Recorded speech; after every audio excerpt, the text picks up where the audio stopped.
I am Christina McPhillips. Thank you so much for being with us today. Before we go ahead, I wanted to say this session is being recorded. We will send it to all of you afterwards. You are all muted, but we encourage you to chat us or ask questions, and you'll learn as we go along. But we're very happy to make this an interactive session. If you want to ask us your challenging digital questions, campaign setup, all of those things. And so, with that, I will introduce the team who's here today. Chad, I'll give you a minute to introduce yourself. Hi, my name is Chad Sproles. I've been here at Carl Bloom for a couple of years. My background started in accounting and then worked its way into college athletics, as well as a number of different agencies. I have worked in digital advertising for the past 15 years and have worked anywhere from healthcare to a ton of nonprofits and ticket sales. So a lot of different backgrounds in terms of what I've been able to focus on. But right now, I'm loving getting to work with a lot of our PBS clients. And who are some other organizations that you worked with outside of this space? Yeah, for sure. I've worked with the largest healthcare organization in the state of Arkansas, with the Houston Dynamo and Dash, Cirque du Soleil, a ton of other Houston-based businesses like the Zoo, and a lot of arts team or programs. There's one that's, if I would pitch an old client, Athletes Unlimited, which is a great organization that is a nonprofit that is progressing women's sports. But lots and lots of different options out there. Excellent. Luis, give us your background. Yeah, sure. Hi, everyone. Luis Hernandez. I'm the Digital Strategy Director over here at Carl Bloom. Also been here for a couple of years. And my background is I was in construction 20 years ago, and my hobby started in e-commerce, and that grew into a chain and rabbit hole of digital commerce. So I started working on that, started building funnels, and then I started scaling into different brands, working with different clients. And here we are. My specialty is working across boards and reverse engineering what works and really focusing on the data to guide me. And who are some other groups we would know that you've worked with in your past? I've worked with brands like Toyota, the same as Cirque du Soleil, and the same as different lead generation projects across real estate and different types of ticket sales or at the same time fundraising. Excellent. Thank you. And I'm Christina McPhillips, and I've been with Carl Bloom Associates for about 11 years, and I've been fundraising for almost 20. And I have worked in the public media, education, animal welfare, health and human services areas of the nonprofit world. And I am always looking for brand new products and services that can help us all fundraise better and find new audiences. And so I wanted to say, so many of you have joined us in the last two sessions that we've gone through, and we will just talk quickly about what those covered. So a little fundraising foundations recap. We would have talked about this 2 weeks ago today. So thanks again to those of you who joined.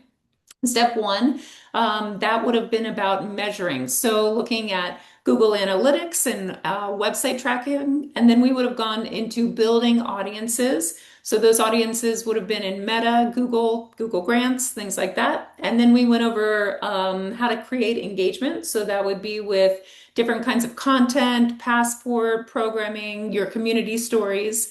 And then we went into fundraising, and that would be membership, Giving Tuesday, and year-end appeals. So all of this was really the foundations and beginnings if you were building a digital ad program.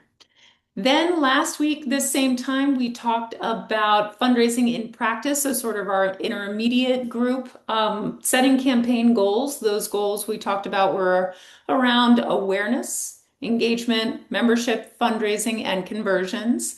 And then we talked about building better audiences. So how do you segment your audiences? How do you do retargeting? What is retargeting?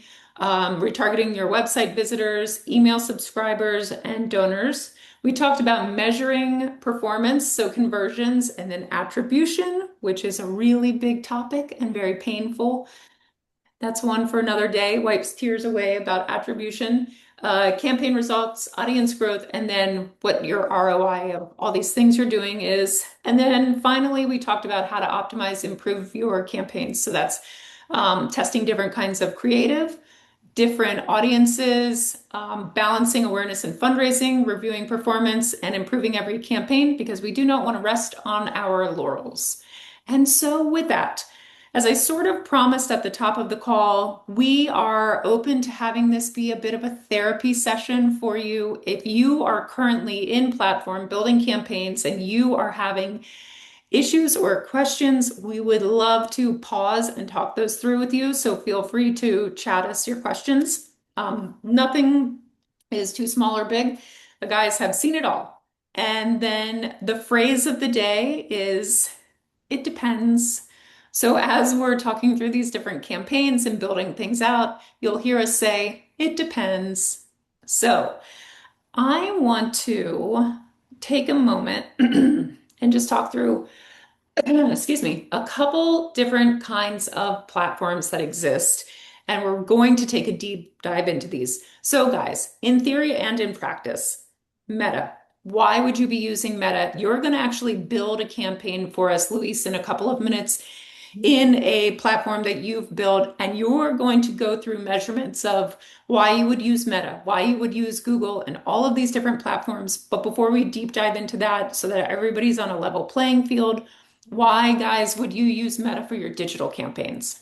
Yeah, so to begin with, what we're looking for is we're not looking for how the platform functions. We're looking for the active users. We want to be have our ads where we have the most active users that give us the most reach. So Meta, that embarks everything from Instagram, from Facebook to WhatsApp and way more, is it's the world's biggest network, right? So that's a visual one. So that's where you really want to be to send your message quick and easy. And what you want to do for us as a strategy is to following the different points is you want to integrate it on how you use it to lead into how the Google products work. Okay, let's go. Chad, any thoughts on Meta? Yeah, Meta's your scale, right? Meta's got, the largest scale of users that are easily findable. A lot of times with Google, we've got a bit of a closed wall, which we can get into. But Meta lets us match at a very, very competitive rate. And their prices are extremely competitive. So there's a lot of scale there. There's ability to reach really the large percentage of your actual users that are either already or will be engaging with your content, both on the organic and paid side. So it really is the best place for us to get true scale, Mhm. even in 2026. Okay, very good. Let's talk about Google and why you would spend ad budget on Google. Google is like one of those things that it's almost like taxes. Like you just kind of have to be there in some form or another. One of the things that we like to do to make sure that we do that is the Google grant, right? The grant gives us some flexibility to spend a little bit less there of your actual dollars. But Google is a utility. Everyone uses Google.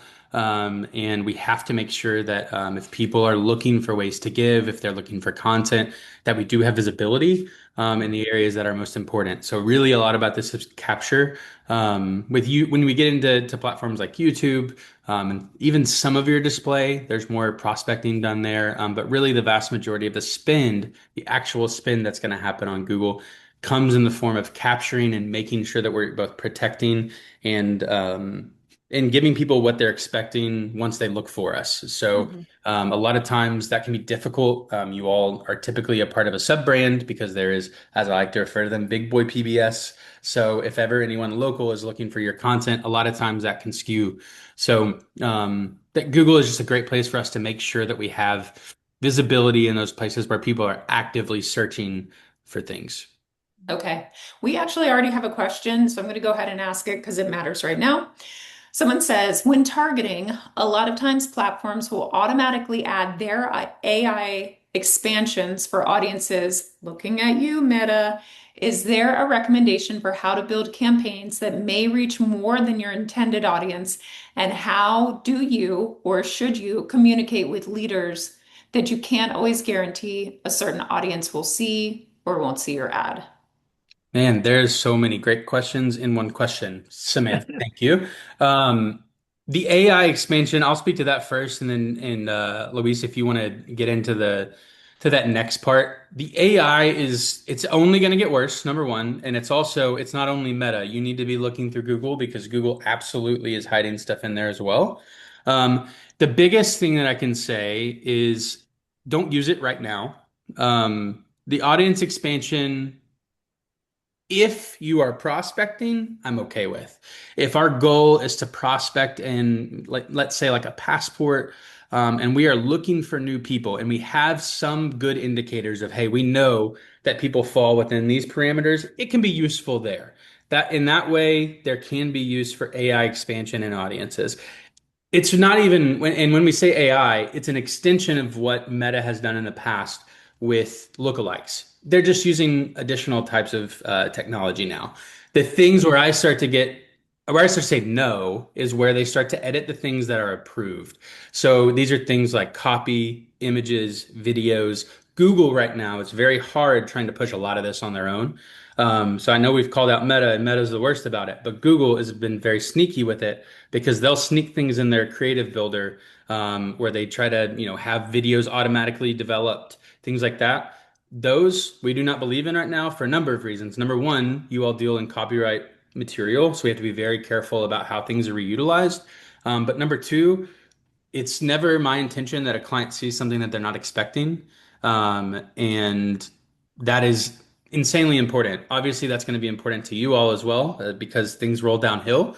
However, what's important to do is to just triple check. If there is something that you think is a good use, look it up. Ask somebody. There's a good chance that somebody has used it before. Sometimes these things are good. I think the audience expansion with Advantage Plus can be a super useful tool for your prospecting campaigns, but I may probably not going to want to use that for a fundraiser where we have a really good idea of what that audience looks like.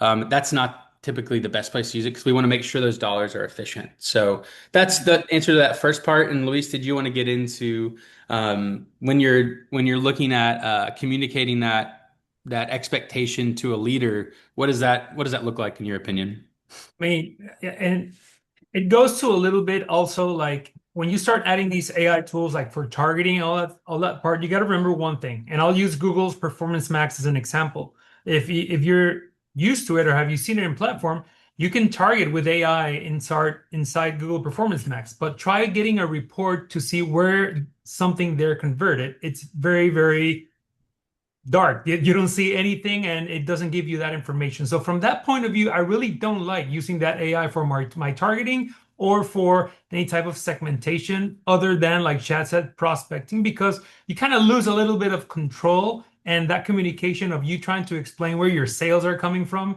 will be kind of hard. So that's right now, that's I would like to see it develop more if the reporting and tracking and conversion reporting becomes better, then I'll give it another shot, a chance. As for now, I'll wait and see. Okay. Oh, you're muted, Chad, you're Chad. muted. Sorry, y'all. It did bring up one thought, Samantha, on that. There was a client that I was working with. This is during kind of the kickoff of COVID lockdown. It was right around Watertown, Cazenovia, New York, and it was Cazenovia Equipment. It's a John Deere dealership, and their ownership knew that things were pretty tepid because we weren't really sure how people were going to respond. And if you remember, COVID was very intense in New York and the kickoff, and so they wanted to pull back on spend. And we pitched to them, hey, we know that your competitors aren't, and we know that people are home. Can we please run and spend? And so when we did, it was very fluid. Things were changing. We ended up running a lot of ads that were focused on marketplace with like very almost dirty looking creative that looked like a marketplace ad. And when ownership saw it, they were very confused because typically we had these very produced spots. We'd fly out, do great shoots, and they looked fantastic. However, what we learned is that people were in a different place and that we just had to reset expectations. And so that's the biggest thing is making sure that those expectations are set from the jump of, hey, we are going to do our best to reach X, Y, and Z. We may have some overlap where some folks see it that we don't want to. We may have some folks that don't see it. That is the nature of these things. It really is all just about expectation. So as Yeah. long as you jump ahead, once we explain that to them, they got it. They sold a lot of small tractors. However, it's about the expectation, and that is the biggest piece of that puzzle. Yeah, I was going to add to that, and to answer Samantha's question, like it's not bad, right? So it just, what's the word of the day? Depends. It depends uh, who you are. For example, if I'm a small shop, small business that opens a Shopify store, and I have a way limited budget for my budget creation and all that stuff, and I add an image to Meta, and Meta creates 7 variations, and I can start scaling immediately. I love it. Thank you very much. But the other side of the coin is I am a brand who has policies, and I have to follow certain looks, logos. I can't say some stuff. I can't have AI overlay my ads with I don't know what music. All right. So there's a lot of controls that need to be turned off. So from a brand protection point of view, it is very dangerous to let AI go at it because you don't know what's it going to put, or any type of change. It may be a not approved change that you're putting out there. So it depends. I'm so glad that we've already said it depends. It feels so validated. That's a Um, 2 times already. Sorry. yeah, and a great therapy session. Thank you, therapists. Okay, YouTube. All right, so YouTube is very quietly mixed in with CTV also, right? Because YouTube is their horizontal format is growing more and more to be on TVs. All right, their long form content is growing on TVs, while the short form content works on phones, and those are YouTube Shorts. It works very, very well, YouTube, to create awareness, to get that mix in, and at the same time, since it's the same network as Google, you can do a lot of fun stuff to interact and create audiences that watch your videos, and then you get them on Google search to convert, kind of like mix in with the same strategy. I'd love to know how many of you in the audience are actually running YouTube ads or have run YouTube ads. So many of you have original content also, and I'm just curious about that kind of thing. Uh, yes, I see a couple people raising their hands. Okay, good. Um, TikTok. Let's go through that. Why be That's all, there? that's all chat right there. So I think this is something that we've alluded to in the past couple of sessions, but one of the things that is becoming more apparent and is that TikTok is going to be and is now relevant for PBS stations. Um, TikTok is thought of as a platform that is filled with kids, and that may have been true in like 2018, but it has been 8 years, and that's crazy to think about. But TikTok since 2018, 2019, it's scaled to the tune of almost where we're at with Meta, if not caught up on a worldwide scale. And in the States, everyone is using it now. Um, for y'all specifically, I know for PBS, we look at 65 plus, especially women. Those people are still reachable there as well. And the other piece of that is we know that a younger audience, for y'all younger, let's say 40 plus, is Mhm. also there and extraordinarily active. Both posting, researching, learning, all of that is happening there. And what I think is interesting for really PBS stations in general is you have folks that are actionable and they are findable. And now they're targetable. TikTok's ad offerings have gotten to a place where we can target relatively specifically.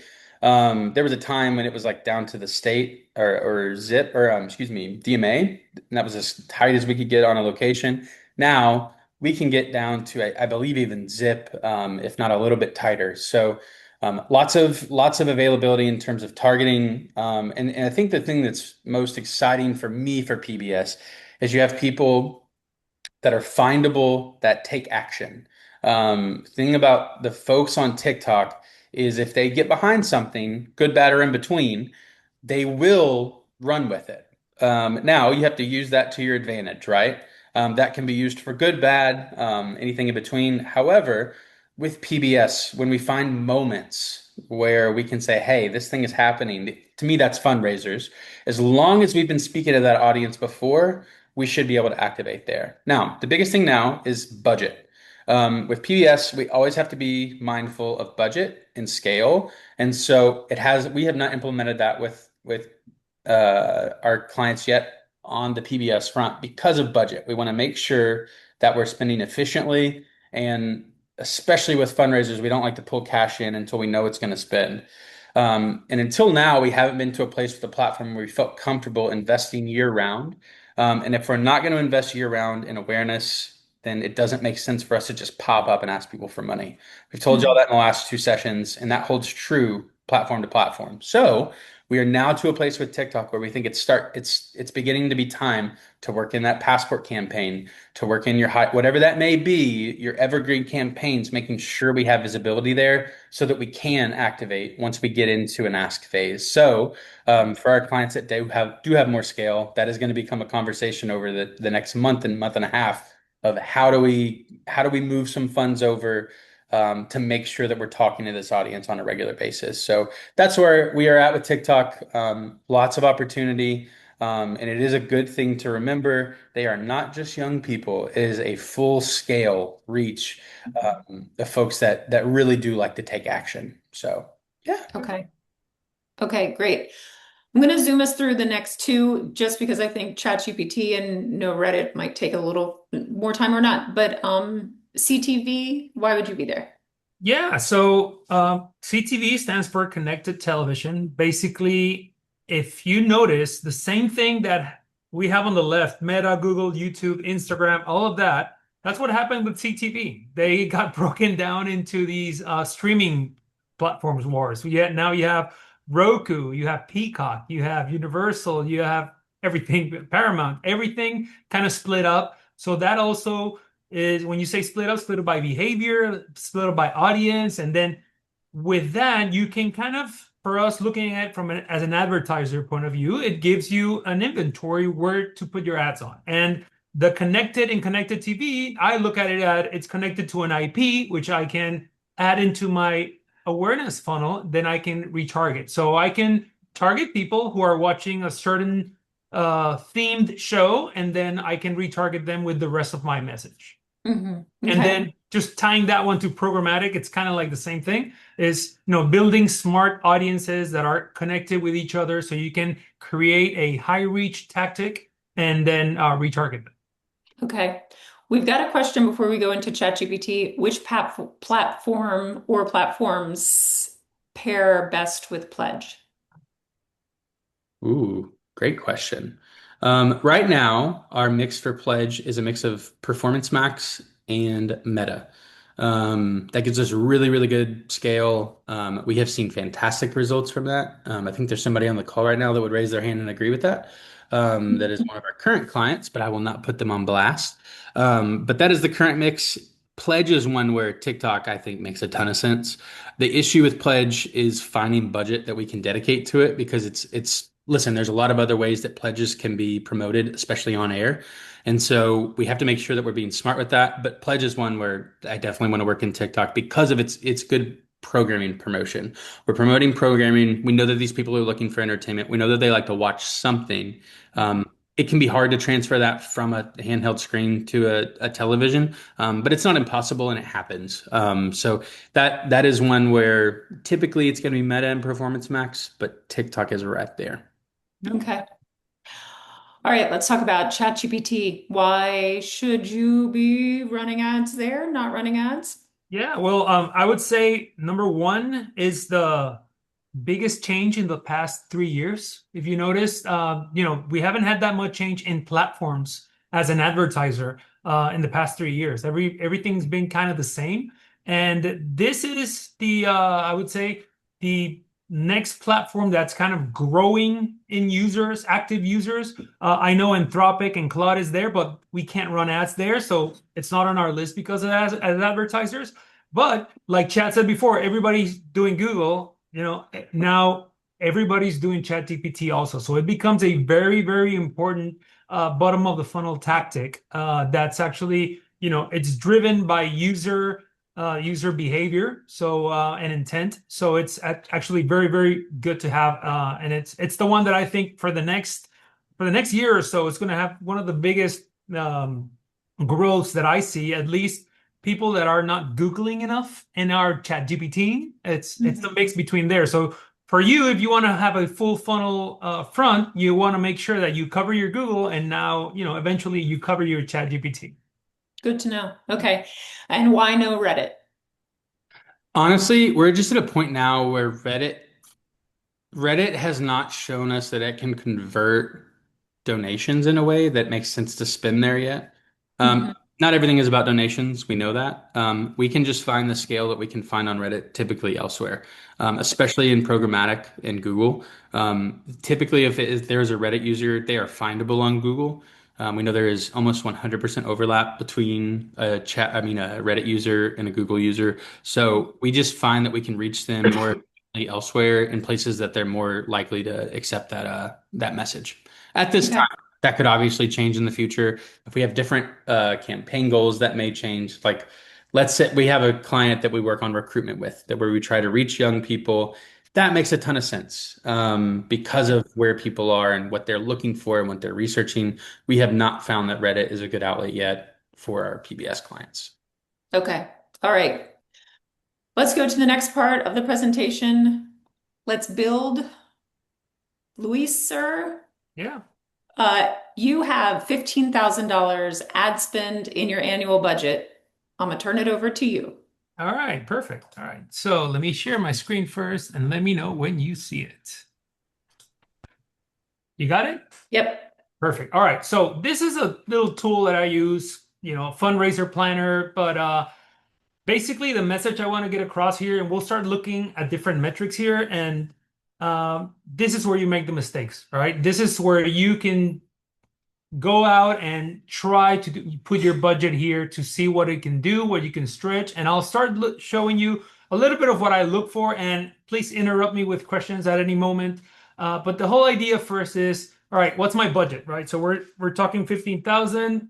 We got it there. So let me take that zero out of the way. Perfect. So more importantly, if I look at it as a monthly, that's 500 a day. That's great, but it's not. It's an annual plan, and immediately we start looking at it and it's $41 a day.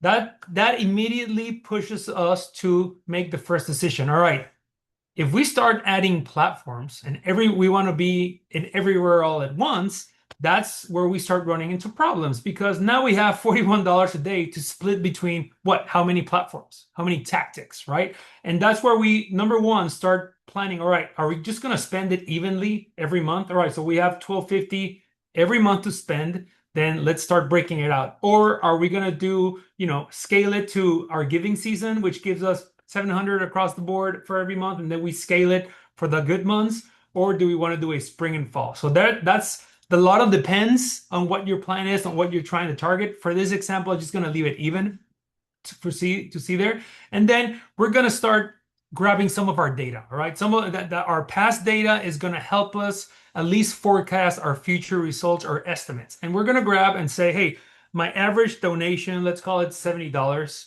All right. And that's going to give us, an estimate of how many people we can reach, how many clicks we can get, how many donations we can get, and our estimated revenue, right? And in order to do that, we need to first know a little bit about ourselves, know a little bit of what tactics we're doing. And before I even go into this platform mix, I have to start answering a few questions. Do I have a Google grant or not? Because if I do have a Google grant, that's $10,000 a month. That's going to give me about 4,000 clicks a month, which, I can turn into 48,000 clicks a year, which if I have a $70 average gift, that's 33 grand that I can push on traffic, right? And the other question is, do I have my Google grant at full spend? For this example, I'm going to say no. All right. So I'm going to say I'm spending 3,500 a month on my Google grant. That's going to give me about 1,400 clicks a month that I can budget in if I have my grant. And then I can start going into platform per platform and what tactic I'm going to use, right? So Meta, my CPM, which is cost per 1,000, I'm going to forecast and budget them. I'm going to call it 7.5. All right. And I'm going to say I'm going to convert around 1% of my traffic from Meta. My Google search, I'm going to say that my cost per click is going to be, let's make it more expensive. I'm going to make it $3 cost per click, and I'm going to convert even 3% because it's my high converting tactic.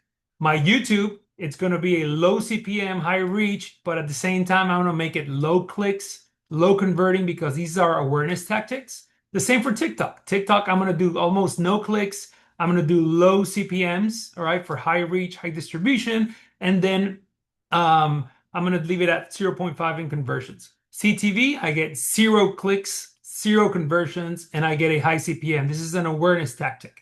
For programmatic, same thing. I get low CPMs, low click through, and then my ChatGPT, I'm going to put a high CPM for now, and I'm going to put high converting there because that's a high click through rate tactic.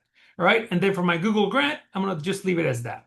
So now I have like all the different tactics that I want to do, and then I can start playing with my budget. All right. So I'm going to spend, let's call it 70% of my budget in Meta, and then I'm going to do a little bit more on Google, and then I'm going to do a little bit more on YouTube.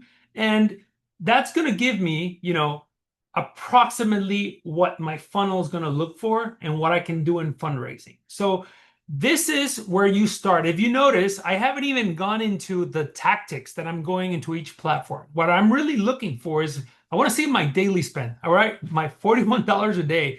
Where am I going to spend it on? And then that's where you start seeing, all right, what's our best tactic and what's our monthly spend? And that's where you really start cash flowing this and trying to turn it into a digital plan that gets me my goals. And what are my goals? If this is a fundraising plan, my goal is number one, Meta, your job is to get me as much reach as possible to find me new people and retarget those people and create those audiences.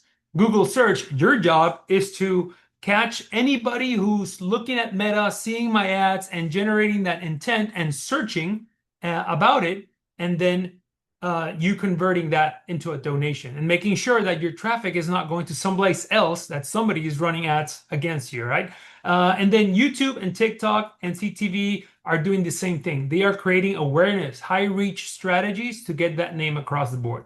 So once you get all that, that's where you really start programming a funnel and seeing, how much is it costing you to get a donation? How much is your daily spend? How much donations you can get? And then if we can reach that based on past behavior. And then you can start playing around and, remove the grant. How much is the grant affecting our revenue? As you can see, we went from 22 estimated to 10K because that free traffic is really, really helping nonprofits, right? So if you can simulate, if I take my grant and I get it to full spend, what does that mean for me in revenue and free traffic? So it's that's pretty much how it goes.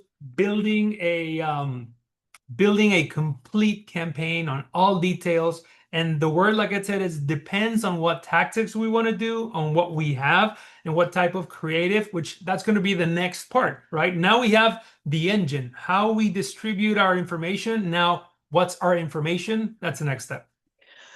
So, question for you. Could you bring it back up? Yeah. And I feel like a lot of the organizations we talk to are doing three things. They have a Google Grant, Meta, and Google Paid.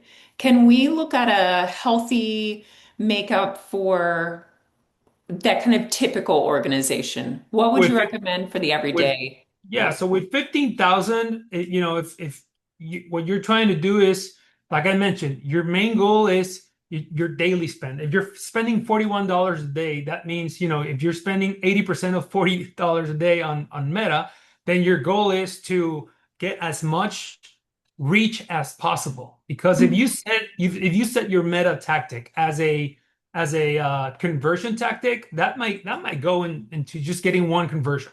So you have to, depending on your budget, I'm just going to add a zero here just so you see the difference. If I'm spending 400 a day, that changes my whole tactic. I'm Right. immediately changing tactics here into Meta for reach, awareness, conversions, and then I start adding maybe another one. So a common mistake on a low budget, like 15,000 a year, a common mistake would be to try to spread yourself too thin. All right. Right. I'm missing one zero there. There you go. So if you start doing that, your metrics might not start working for you, actually working against you because you're not even reaching the minimum daily spend on the platforms. And there are no minimums on platform, but if you want to, make a dent, that's where you really start achieving that. So to answer your question, what would I do on a $15,000 yearly budget that I get an average gift of, let's say, $70? I would do probably about 75 on Meta. All right. I would do Google on there, and then I would just to test because it's really working. I had maybe 3% on ChatGPT ads. Just that because these two for me are working kind of like the same in behavior, and that's how I would mix it. And then what I would do inside these budgets depends a lot if I have a grant and if my grant is at full spend. So Right. if I'm not at full spend, what I would do is I would use my Google search tactics to get me some traffic moving here on paid keywords, and I would use a lot of that information to funnel that into my Google grant. So my Google grant starts taking over time and grow it to full spend. And once I'm there, I start changing tactics here and adding more money into Meta. That way I can get way more awareness and reach out there. Mhm. Okay. All right. Um, so, I mean, I can clearly see that, even an organization that has 15,000, if they themselves could advocate for another 5,000 in ad spend, that can be really impactful. And they don't have to be running ads consistently throughout the year, That is but correct. some types of ads you would want to. Like we run passport ads all year long, other Yep. kinds of awareness ads all year long. Um, okay, so quick question. Say your goal was to gain new mid-level donors. What would your mix look like with a fundraising planner? And I want to say this speaks to some of the donor advised fund groups and the high dollar donors. So we run two different kinds of ad campaigns for our clients. One's where we're looking for high dollar donors or wealthier donors. And guys, I'd love for you to talk through that. And then people that actually may have a donor advised fund, we're running ads to those people. Can we talk about those two differences and then how you would plan that? Yeah. And just talking theory here, what I would do is remember your goal here is, depending on budget, you're trying to reach a very segmented audience, right? So if you are and your goal is, all right, I'm looking for mid-level donors, all right, so what does my target audience have in common and behavior wise, and then my answer is, I'm sorry, my question is, where would be the best place to find them, right? And that's where I would start looking, all right, maybe I can add some programmatic tools because programmatic ads allow me to target even way better than meta audiences, for example, right? Like meta audiences would allow me to target, people who travel or have certain purchase traits versus on a programmatic audience, I might even target people who are in donor advised funds, stuff like that. I can go very way niche. And then what I would do is I can create those audiences and then retarget them with a heavier message on the popular platforms. And that's where I would start breaking down that mix. That another thing to note there. So one of the things as we get into more high level, high dollar donors, mid level, however we want to refer to it, you have a smaller group of people to learn from, right? So one of the beauty of whenever we run a campaign is we have all this data that we can take and we can give to these platforms, say, hey, find me more people like this. When you get into these higher dollar figures, that data shrinks a ton. And so what Luis is talking about is important because we have so much less to go off of, right? So there's less indicators. So we can go to these programmatic platforms, get specific, and then we can funnel those people that are very specific into our other platforms. So that is one tactic that we use for these high dollar donors is getting that specific targeting from your programmatic, and then we are able to funnel that into Meta and target them where they're typically going to see that message. So we get two different touch points and we get to funnel that really more expensive and specific targeting into our bigger platform for scale. On the DAF end, we do the same thing. We are able to target within programmatic, our programmatic partner very specifically for both people that have DAFs, also the people that manage DAFs. So we can both influence on the consumer side and the advisor side. We can then, oh, I'm so sorry. Go ahead. No, I was going to say it was such a light bulb moment for me when you all showed me within the programmatic, this is months ago, within the programmatic platform, how you were essentially crossing over someone that had a financial advisor with someone that supports PBS to find a pool of people in the United States or in specific cities that you could target with a DAF ad. And that was great. Yeah, and what's cool about it is we had a client that we talked this through with that we took it even a step deeper of let's try to influence on the front end as well. Because if there are people that we know are influencing folks on where they spend the staff, let's make sure they know about us. And that's, I mean, these are tactics that we've taken from a ton of different, like this one came from a rehabilitation center where we were trying to influence state senators. So really, really cool tactic. And again, that allows us scale in a place where how do I possibly target someone on Meta that has a DAF fund? There's not a button for that. There's not a segment for it. Hopefully we can do lookalike audiences, but how many people do you have that have donated via DAF fund in the last 3 years? Probably not 1,000. And so at that point, how do we use the data? This is a great way for us to backdoor that data into the platform. The other thing is we know that other platforms are working on that integration. Meta's just the first to market with it. So our hope is that we can take that programmatic targeting and filter that into other platforms like TikTok, and even Google would be fun to mess with. But yeah, that's kind of where we're at with those right now. Okay. Two quick questions for you. What is the annual ad spend minimum for a programmatic platform? Like some folks may want to go, I want to my foot in the door with one, but how much do you have to spend? Well, I think there's some that have a minimum of 25K per campaign, I believe. But at the same time, there's some that don't. But at the same time, it's not about like the programmatic network. Sometimes it's not even about the budget. It's sometimes it's complicated on how to run it, and then Right. most importantly, how to integrate it with the other parts. Yeah, Yep. and I will say too, Kate, I see your question about an example. I think a lot of PBS stations are familiar with like OneView or Roku. I think that a lot of y'all have worked with that programmatic partner, and a lot of people think of Roku as like just a CTV partner, but the way that they built out OneView is a full programmatic platform. So think of OneView, it's just other companies that are similar. So we don't work right now with OneView, have in the past. But we're just able to do anything from display, digital audio, digital television. We can even now buy programmatically digital outdoor. So really anything digital that we want to buy outside of really social, we could go through that partner, and we essentially just get much better targeting than we have access to in platform with like a Meta or a Google. And then what is the minimum ad spend for ChatGPT at present? And Uh, and when I'm asking these questions, it's because sometimes they let an agency come in the door because you're collectively going to spend $25,000 on a programmatic platform. But what's ChatGPT starting that at now? Right now, there's no minimum for ChatGPT Okay. ads, so it's that's why, like when I did the budget simulation, I could start as low as a few $100 a month. But Yeah. so there's no minimum there, and it's pretty new. Also, this is it's not a month old, so it's actually pretty good. But I've been keeping track of it since and waiting it since last year on it for it. But they keep adding features and features and features, so it's like every digital thing, it's ever evolving. But Yeah. like I mentioned before, it's for me, it's the biggest change in the past 3 years in networks. Yeah. We have one, so it's like keep an eye on it.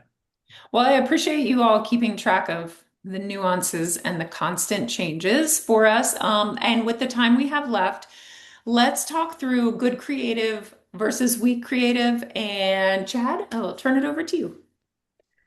Awesome. Okay, another thing to remember.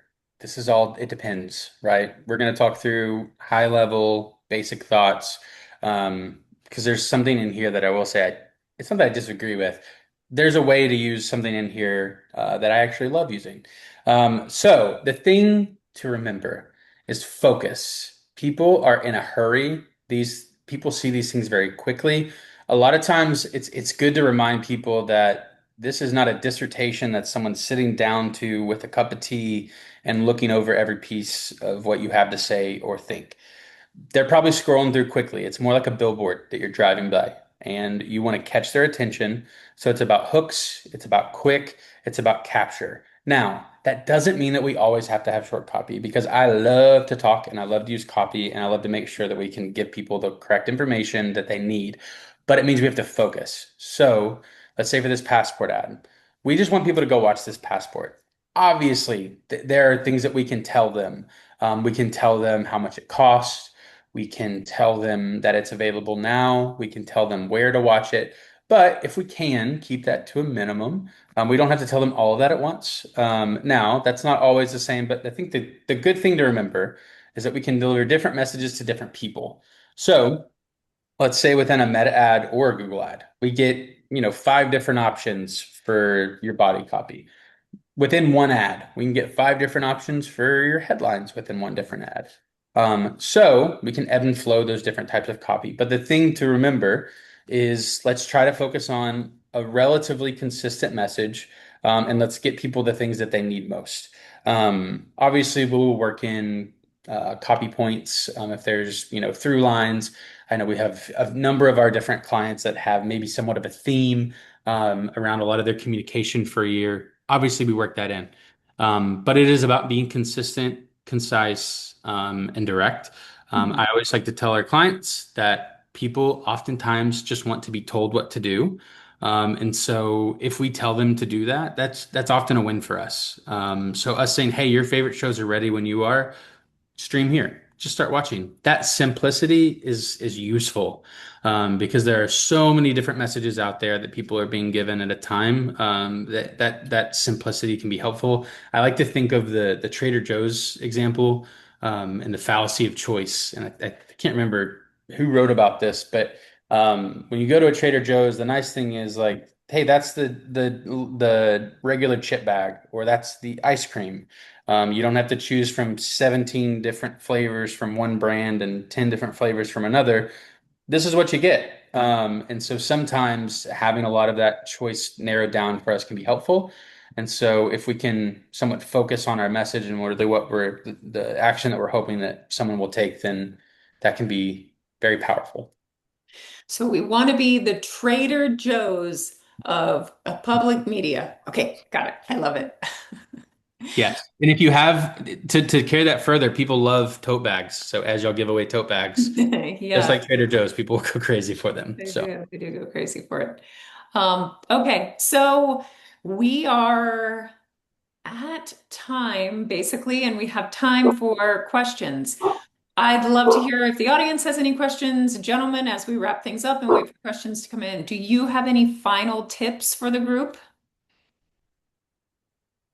Well, I would say, the biggest mistake in digital is try to attack everything all at once. Mhm. And that's what I see across the board is, hey, I'm trying to be on TikTok, I'm trying to do all this, and we're just talking paid. Imagine it's not even talking organic. So I would say strategy wise is make mistakes in planning, make mistakes, doing simulations, and then know when you're going to attack a platform, why you're going to use it for, and make sure that everything we said in these 3 sessions, you're tracking, you can track your conversions, your why you're attacking something, and then in each platform use their strategy for the best you can.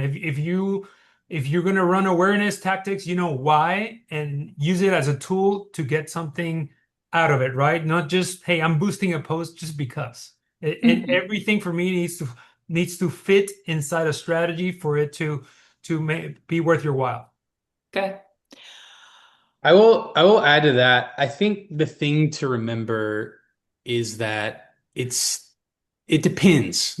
I know we started with that, but all of this depends on the situation. And in my opinion, digital advertising is far closer to science than it is math. It's more of a practice than it is, a set rule or a set of rules.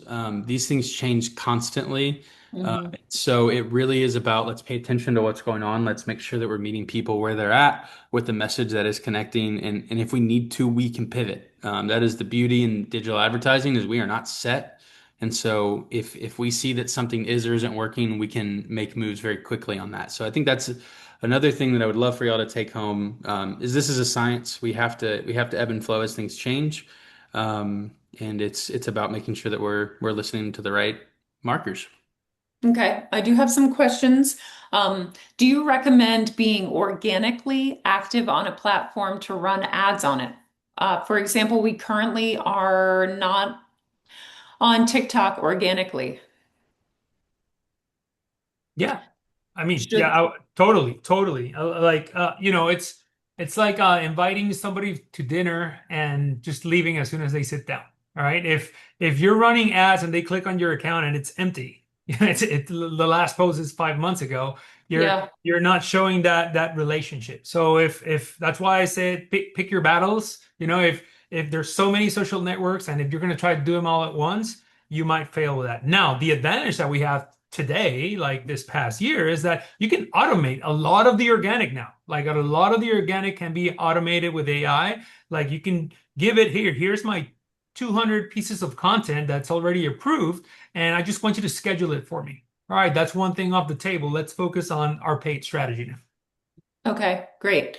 Um, well then, if someone is getting onto TikTok and starting to place and post their organic content, how much do they need to be legitimate before they start running those paid ads? I mean, we've used this example. It's like a savings account.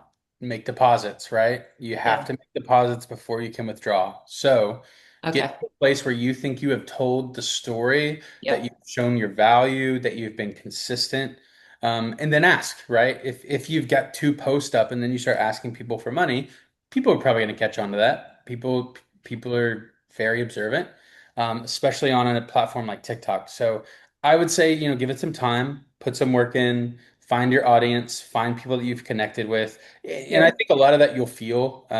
It is a lot like community building where you're going to start to feel that back and forth. You'll see your regulars that are in your comments. You'll see people that are liking your stuff quickly. When you start to see that consistency, I think that's when you can start to activate. So again, it's more a science than a math problem. But you really do have to make those deposits Yep. and until you can come back and start asking. So start today and start ads down the road on TikTok. The best time you could have started was yesterday. Right. Um, okay. And then also what I learned today from Luis's example was how impactful the Google grant is, and get your house in order and have a strong Google grant running. Hey, 10,000 a month is $10,000 a month in Yeah, traffic. So, that's some good stuff. Um, I also wanted to say, I think it's important to level set with your management. If you are spending $15,000 a year in ad spend, do not first year out expect that direct return or exceeding that. If you are experimenting with things, let that $15,000 be an experiment and manage the expectations around that. Um, so that if you don't necessarily generate revenue, but you do generate engagement, that's just as valuable. And I think that's it for all of the questions that we have. So we will be sending out this webinar afterwards. We thank you all very much for sticking with us. If you've seen one, two, or three, we appreciate your time. If you need any help further, please reach out to us. I'm happy to have the guys call you and chat your ears off. And thank you so much, everyone. See you soon. Have a great summer.